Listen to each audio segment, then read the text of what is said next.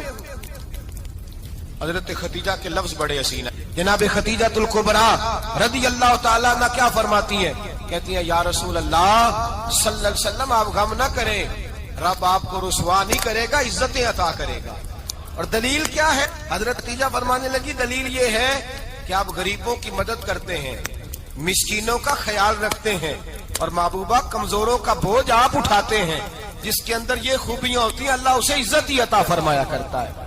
حضرت ختیجہ الکبریٰ رضی اللہ تعالیٰ عنہ سب سے پہلے نبی پاک پہ ایمان لائی۔ بڑا مشکل ہوتا ہے، ہمارے جو فلسفے کے لوگ ہیں وہ کہتے ہیں بہت بڑا ولی اللہ بھی ہو تو بیوی اس کی مان جائے، یہ مشکل ہوتا ہے کام، یہ مشکل ہوتا ہے۔ حضرت ختیجہ الکبریٰ رضی اللہ تعالیٰ عنہ سب سے پہلے ایمان، اور کس طرح کا ایمان؟ کس طرح کا ایمان؟ ابن ماجہ میں روایت ہے، غور کرنا، حضرت قاسم نبی پاک صلی اللہ علیہ وسلم کے صاحبزادے، حضور کی 6 اولادیں، 4 بیٹیاں 2 بیٹے حضرت ختیجہ سے ہوئے، 4 بیٹیاں اور 2 بیٹے۔ دھوکہ دیتے ہیں بعض لوگ، کہتے ہیں حضرت ختیجہ کی ایک ہی بیٹی تھی، حضرت قاسم حضور کے بیٹے تھے، وہ وصال کر گئے۔ حضرت ختیجہ ابھی دودھ پلاتی تھی کہ شہزادے پردہ کر گئے، ایک دن گھر میں بیٹھی ہوئی تھی تو کہنے لگی یا رسول اللہ صلی اللہ علیہ وسلم میرے بیٹے قاسم کے حصے کا دودھ میرے وجود میں بھر آیا ہے، کاش میرا رب اتنا موقع دیتا کہ میرا بیٹا مدت رضاعت ہی پوری کر لیتا، وہ دودھ پی لیتا۔ نبی پاک نے فرمایا ختیجہ تو غم نہ کر، اللہ تبارک و تعالیٰ نے تیرے بیٹے کی مدت رضاعت جنت میں پوری کر دی ہے، جنت میں پوری کر دی ہے۔ اور نبی پاک نے اپنا اختیار بیان فرمایا ابن ماجہ میں، رسول پاک نے فرمایا اگر تو کہے تو میں یہاں بیٹھے بیٹھے تجھے تیرے بیٹے کی آواز سناؤں، عرض کروں رب کی بارگاہ میں ابھی تجھے سناؤں تیرے بیٹے کی بات، ابھی وہ جنت میں بولے۔ لطف نہیں آیا آپ کو اس بات کا؟ میں ابھی سناؤں تجھے بات سے حسدہ کی روا، ابھی سناؤں تیرا بیٹا بولے گا جنت میں، آواز یہاں مکے میں آئے گی، سناؤں؟ بڑے لوگ کرامت دیکھنا چاہتے ہیں، معجزہ دیکھنا چاہتے ہیں، کہتے ہیں جی میں تو وہ دیکھ کے آؤں گا، کہا سناؤں؟ حضرت خدیجہ کا ایمان دیکھیں، کہنے لگی محبوبہ مجھے سننے کی کیا ضرورت ہے، میں خدا کو بھی مانتی ہوں، محمد مصطفیٰ کو بھی مانتی ہوں، میں بن دیکھے ہی مانتی ہوں، بن دیکھے ہی مانتی ہوں، مجھے سننے کی ضرورت، آپ نے کہہ دیا تو سو ہو گیا، مجھے حاجت، حضور کہہ رہے ہیں اگر تو کہے تو دعا کروں، التجا کروں، ابھی آواز اللہ سنا دے، ابھی سناؤں؟ حضرت خدیجہ کہتی ہے نہیں حضور میں بن دیکھے ہی، میں ان لوگوں میں سے نہیں ہوں جو پہلے دیکھ داکھ کے آئے، پلٹ کے آئے، دیکھ کے سودا کریں، میں تو ان لوگوں میں سے ہوں جو بن دیکھے مانا کرتے ہیں، یؤمنون بالغیب کی قائل، رسول اللہ صلی اللہ علیہ وسلم پہ ایمان لائی، اور پھر نبی پاک صلی اللہ علیہ وسلم نے جیسا کہا حضرت خدیجہ نے ویسا کیا۔ اور حضرت عائشہ کی روایت ایسی بھی ملتی ہے، جناب عائشہ سے کسی نے پوچھا تھا کسی نے جنت کی نعمتیں بھی کھائی ہیں؟ تو حضرت عائشہ کہنے لگی ہاں، ایک دفعہ نبی پاک نے جنت کے انگوروں کا خوشہ توڑ کے حضرت خدیجہ کو کھلائے تھے، وہ انگور وہاں سے توڑ کے جناب خدیجہ کو حضور نے انگور کھلائے تھے۔ نبی پاک صلی اللہ تعالی علیہ وسلم پر ایمان لائی، ہر موقع پر حضور کا ساتھ دیا، تکلیفیں دیکھی، آزمائشیں دیکھی۔ حضرت خدیجہ کا جو وقت حضور کے ساتھ گزرا ہے نا، وہ سارا آزمائشوں کا وقت۔ 15 سال شادی کو ہوئے تو نبی پاک نے اعلان نبوت کیا، باقی کے 10 سال 25 سال کی رفاقت رہی، سخت مسئلہ تھا، کفار کی مخالفت، بہت زیادہ مال تھا، پھر غربت آئی، پورا مکہ سلوٹ کرتا تھا، پھر وہ سارا شہر مخالفت کرنے لگا۔ حضرت خدیجہ الکبریٰ ڈٹ کے رسول اللہ کا ساتھ دیتی، ہر موقع پر کسی جگہ شکوہ نہیں کیا۔ یہاں عورتیں بول پڑتی ہیں، کہتی ہیں جب سے تیرے گھر آئی ہوں سکھ نہیں دیکھا، جب سے یہاں آئی ہوں کچھ نہیں دیکھا، جب سے یہاں آئی ہوں بڑی آزمائش میں ہوں۔ حضرت خدیجہ الکبریٰ مال لے کے آئی، لیکن انہوں نے دیکھا کہ مصطفیٰ کو غریبی پسند ہے تو غریب ہو گئی۔ جیم جان دا کچھ وسا نہیں ہوں، جان یار نو دے تے شاد ہو جا، ایسے دل دے ہیں فساد سارے، دل دربر نو دے تے آزاد ہو جا، جیو رکھے آباد تے رو وسدا، تے جدو کرے برباد ہو جا۔ کہا یا رسول اللہ جس بات میں آپ راضی ہیں میں بھی اسی بات میں راضی ہوں۔ جناب خدیجہ رضی اللہ تعالیٰ عنہ مکمل وقت رسول اللہ کا ساتھ دیا۔ شیب ابی طالب کے 3 سال قید میں گزارے۔ جس عورت نے ساری زندگی مال دیکھا ہو، اعلیٰ سے اعلیٰ کھانا کھایا ہو، بڑے گھر میں وقت گزارا ہو، قیدی ہو کے وقت گزارا، اور آپ اگرچہ قریش میں سے تھی لیکن جس شاخ سے حضور تھے بنو ہاشم اس میں سے نہیں تھی آپ۔ حضرت خدیجہ رضی اللہ تعالی عنہا یہ کہہ سکتی تھی کہ یہ بائیکاٹ جو 3 سال مکے والوں نے کیا اور ایک چھوٹی سی وادی میں قید کر دیا ہے بنو ہاشم کو، تو یہ میرا بائیکاٹ نہیں ہے۔ نبی پاک صلی اللہ تعالی علیہ وسلم نے اجازت بھی دی کہ اگر تم چاہو تو علیحدہ رہ سکتی ہو، بائیکاٹ تو میرا ہے۔ لیکن حضرت خدیجہ نے کہا نہیں، تیرے قدموں میں رہوں، غیر کی ٹھوکر پہ نہ ڈال، جھڑکیاں کھاؤں کہاں چھوڑ کے صدقہ تیرا، اور تیرے قدموں میں جو ہے وہ غیر کا منہ کیا دیکھے، کون نظروں پہ چڑھے دیکھ کے تلوا تیرا۔ کہ حضور میں نے نہیں جانا، 3 سال پتے کھا کے وقت گزارا، 3 سال پانی پی کے وقت گزارا۔ آپ فرماتی ہیں کئی راتیں ایسی بھی گزری جن میں خدیجہ نے کھایا ہی کچھ نہیں، وقت گزار دیا، زندگی گزار دی۔ 3 سال ایک لمحے کے لیے شکایت نہیں کی۔ او بھائی ایسی وفادار ماں کا تو روز ذکر ہونا چاہیے۔ ایسی اعلیٰ حضرت فرماتے ہیں حق گزارے رفاقت پہ لاکھوں سلام، حق گزارے رفاقت پہ۔ اچھا میں دعا کرنے لگا ہوں کہ آپ سارے حضرت خدیجہ پہ سلام پڑھیں۔ حق گزارے رفاقت پہ لاکھوں سلام، لاکھوں سلام۔ حضرت خدیجہ الکبریٰ رضی اللہ تعالیٰ عنہ نے حق ادا کیا، سیدی ماں، پہلی ماں، کہف امن و امان، حق گزارے رفاقت پہ لاکھوں سلام۔ حضرت خدیجہ الکبریٰ رضی اللہ تعالی حق ادا کیا۔ 3 سال کا وقت سوشل بائیکاٹ کا وقت تھا، سوشل بائیکاٹ، لیکن حضرت خدیجہ الکبریٰ نے حضور کے ساتھ ٹائم گزارا۔ بائیکاٹ ختم ہوا، آسانی کا وقت آیا تو خدیجہ بیمار ہو گئی۔ ام المومنین سیدنا خدیجہ رضی اللہ تعالیٰ عنہ علیل ہوئی، علالت شدید ہوئی تو نبی پاک آ کے سرانے بیٹھے. قربان جاؤں آج لوگ اتنی نوکری نہیں کرتے جتنا احسان جتلاتے ہیں. کہتے ہیں وہ فلاں مولوی صاحب کو روٹی میں دیا کرتا تھا, وہ فلاں آدمی کے ساتھ اس کو تو آگے پہنچایا ہی میں نے. کریڈٹ پکڑ پکڑ کے لوگ اپنے کھاتے میں ڈالنے کے چکر میں ہوتے ہیں. لوگ اس قدر زیادہ پیار نہیں کرتے جتنا جتلاتے ہیں. حضرت خدیجہ الکبریٰ نے سکھایا ہے انداز امت کو کہ وفا کیا ہوتی ہے. حضرت خدیجہ نے ساری زندگی نوکری کی, ساری زندگی وفا کی. وقت وصال آیا, حضور کو بلایا, اللہ کے محبوب تشریف فرما ہوئے. صاحب ابن الشام کہتے ہیں حضرت خدیجہ رو پڑی, کہنے لگی محبوبہ میں نبی کی بیوی تھی, میں خدمت کا حق نہیں ادا کر سکی, کوئی غلطی ہو گئی ہو تو مجھ سے درگزر کر دیا جائے, مجھے معاف کر دیا جائے. یہ کہہ کے رونے لگی. نبی پاک نے فرمایا تو غلطی کی بات کرتی ہے, خوش ہو جا, میرے رب نے وعدہ فرمایا ہے کہ تو دنیا میں بھی میری بیوی ہے تو جنت میں بھی تو ہی میری بیوی بنے گی. وعدہ کیا ہے اللہ تبارک و تعالی, میں نے تجھے پسند کیا ہے, جنت میں بھی تو ہی میری بیوی ہے. میرے نبی کریم سید عالم صلی اللہ علیہ وسلم نے حضرت خدیجہ الکبریٰ رضی اللہ تعالیٰ عنہ سے اس قدر زیادہ. حضرت عائشہ فرماتی ہیں اکثر گھر میں اکثر نبی پاک حضرت خدیجہ کا ذکر چھیڑ دیتے. یہاں تو آدمی بہن کا ذکر نہیں نہ کر سکتا بیوی کے سامنے, اماں کا ذکر نہیں کر سکتا, معاملہ خراب ہو جاتا, بڑا مشکل ہو جاتا, مشکل ہے. حضرت عائشہ صدیقہ بظاہر تو سوکن تھی نا, لیکن حضرت عائشہ بیان کرتی ہیں, کہتی ہیں نبی پاک سب سے زیادہ حضرت خدیجہ کا ذکر کرتے تھے گھر میں, اکثر ذکر ہو.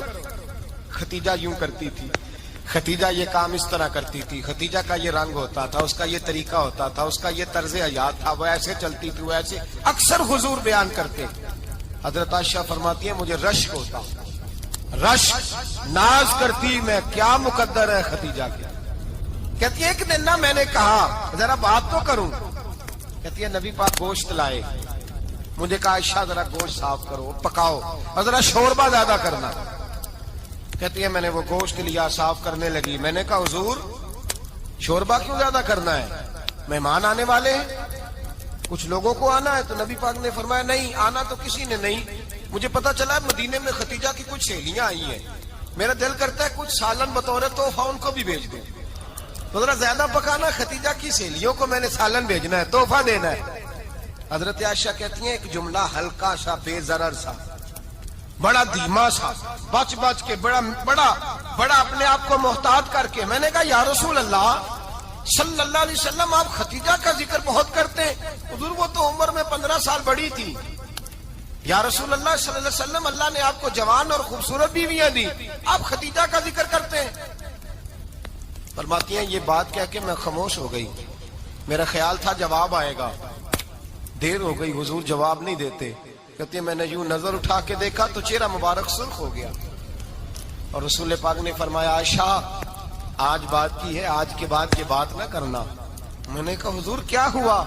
فرماتے ہیں پہلے جلال تھا, پھر اچانک وہ جلال آنسو میں بدلا, اور حضور نے رو کے فرمایا عائشہ تم ساری بیویاں سکھوں کے وقت آئی ہو, خدیجہ تو میرے دکھوں کی ساتھی ہے, وہ تو میری آزمائشوں اور تکلیفوں کی ساتھی, اس نے تو میرے ساتھ وقت کٹھن بتایا.